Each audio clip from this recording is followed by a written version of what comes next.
दुडी बरी दुडी गवळण साथी निघाली विकिता गोरस मनवी सनली. एक गवळण बाजारात चालली, गोविंद घ्या गोपाळ घ्या असे म्हणू लागले. सगळ्या गवळणीनं मथुरेतल्या स्त्रियांना तिला अडवलं, दाखव तुझं गोविंद गोपाळ कुठे. आणि पाहिलं तर ते गोविंद गोपाळ फक्त गवळणीला दिसायचा, बाकीच्या मथुरेतल्या स्त्रियांना फक्त दूध आणि दही हल्लेलं दिसायचं. त्यात तो कृष्ण गोविंद दिसत नव्हता. आज पण तसंच आहे. आज तुम्ही गोपी बना, आज तुम्ही गोपी बना, चराचरात गोविंद दिसल्याशिवाय राहणार नाही. गोपी या शब्दाचा अर्थ काय? देवानं आपल्याला दिलेले 10 इंद्रिय, या इंद्रियाचा राजा 11वं मन आहे. या मनाला त्याचा छंद लागावा आणि इंद्रियानं त्या भगवंताच्या भक्तीचा रस पिण्याची वृत्ती ठेवावी. त्याचं नाव गोपी.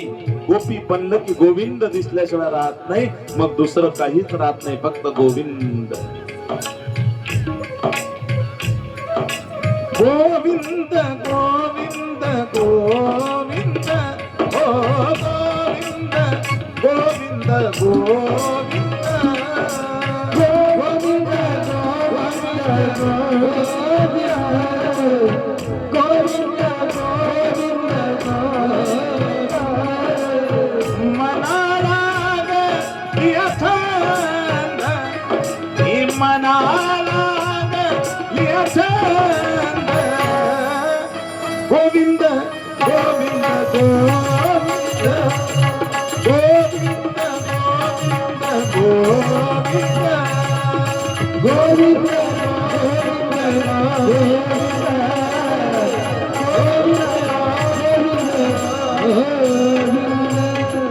मग गोविंद ते काया भेद नाही देवातया भेद नाही भेद रे भेद नाही देवा दया. आपल्या शरीराला गोविंद नावाचा छंद लागल्यावर भेद राहत नाही आणि हे पूर्ण दिव्य शरीर गोविंद होतं. म्हणून त्याचं चिंतन करा आणि त्याचं नाम घ्या. म्हणून सगळ्यांनी देवाचं भजन करा. हात वर, सगळे हात वर आणि एका आवाजात एका नादात त्याचं भजन. गोपाला गोपाला रे नंदला गोपाला गोपाला रे नंदला गोपाला गोपाला रे प्यारे नंदला गोपाला